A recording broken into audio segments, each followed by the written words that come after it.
because of a riot, because of a burning of tire, you have killed more than 45 people. Do I need to have been in Luwero to know how many you killed when you faced armed people? In one day, you've shot and killed 60. Because they are rioting, you are shooting in arcades, you are shooting people who are traveling in taxis. I do not have to have been in Luwero to know when you are faced with the armed people, how you behave. Because the examples are there. What you did in northern Uganda. Burying people alive in Burucho, roasting people in Mukura, killing people here during the Uganda riots. Everywhere you have been, we know how you have behaved. You can parade yourself as a patriot, as someone who cares about Uganda. That self-entitlement, because you fought in Luwero, so you set the standards and everybody must abide by them. So the public must judge SSEMUJJU and not judge TUMWINE. The day you will discover that other people have a stake in this country and you begin treating them with courtesy and respect, it is the day when we will have peaceful elections. Because the players can change. Yesterday it was Besigye, the other day you were confronting the Kabaka of Uganda, the other day you were in Kasese massacring people. Ask yourself, why you? You are the one killing in Kasese, killing in Teso, in Mukura, killing in Acholi, killing in Uganda. So all these other people don't care about Uganda, they are not patriots. It is TUMWINE who is a patriot. You are in Luwero killing. Until that violence has got out of your head, this country is in trouble. You see, for Ghana now, to begin enjoying the peace that they have, J. Rawlings, who was loading people in helicopters and throwing them in ocean, until it dawned on him that to have a country, you need to do the following. Look at what Kenya is doing, with all their problems. Uhuru Kenyatta says, no.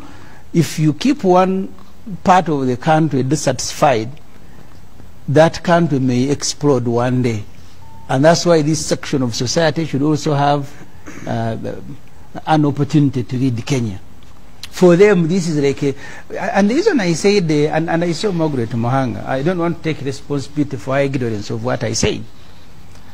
I said, look at the root causes. Before COVID came, were you allowing people to enjoy themselves? Did you allow aspiring presidential candidates to go and consult as the Presidential Elections Act says? Did you allow them? Tumukunde was beaten. Kyagulanyi was beaten. And that's why I said to you, COVID was godsend, because now you can wave it at our face. In the past, who did you allow? Even MPs, you remember? At one time, they said 2 MPs cannot address a rally in another constituency, because they think Uganda is their parents' estate. They must determine how other people live in it. You can continue because today you carry a gun. And the mentality of all the African people who carry guns is that the country now belongs to them. They will determine how others enjoy. And I have seen Margaret, of course not surprising. I have heard TUMWINE, of course also not surprising, who think they have a higher stake in Uganda. Other people are agents of provocateur. They are the ones disturbing peace, because policemen, you have no justification to kill a person who has come to Kampala to check on his children. You have no justification to shoot at people traveling in a taxi. Even if there is a riot, you don't have that justification to shoot at children who have died. People are collecting bodies. They have fresh graves in their compound. You have no justification. You must treat people with remorse.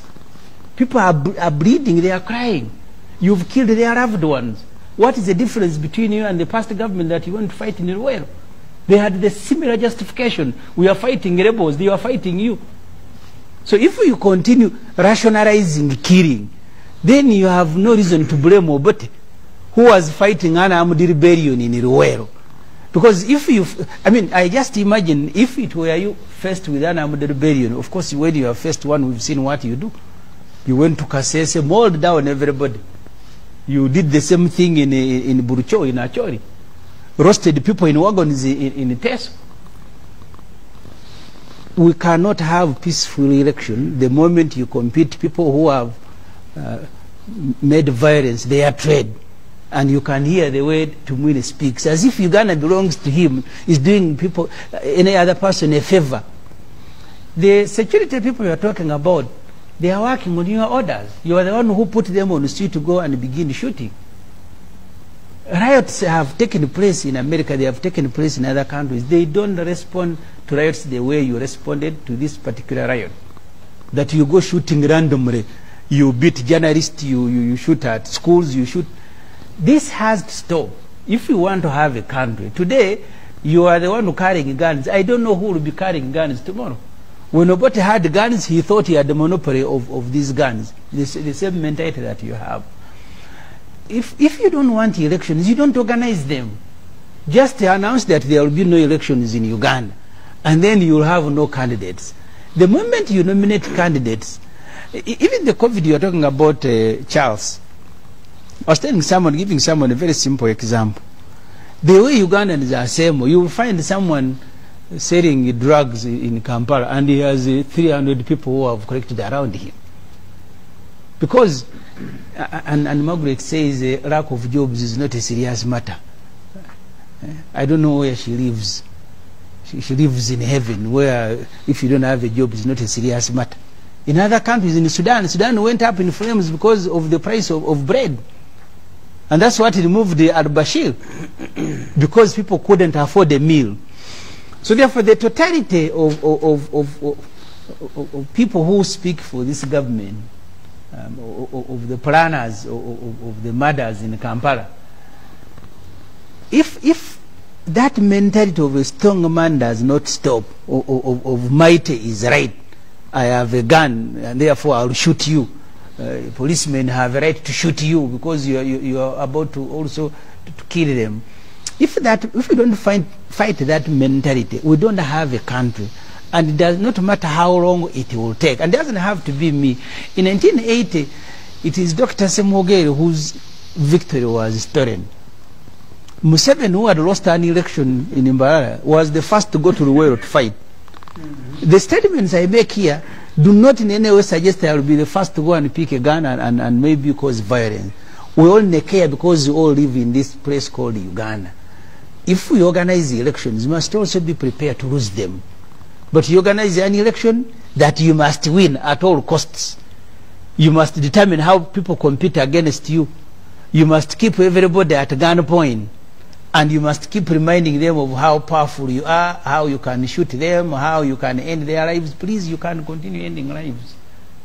Even Gaddafi, who had told people he's going to spray them as insects, those insects never died. It is him who had the spray that died.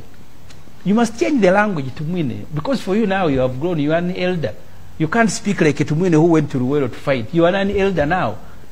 Stop speaking like an iron-fisted man who thinks the world owes you. It does not. This country belongs to all of us. You must make it comfortable to everybody. The moment you begin herding us like cows, you will not know when and who will make an explosion. Bobi made a very good point. Ask yourself, why do these things keep occurring? Is it because SSEMUJJU is appearing on UBC? The other day you were shooting at people protesting because you have stopped the Kabaka of Uganda from traveling, from enjoying in his own territory.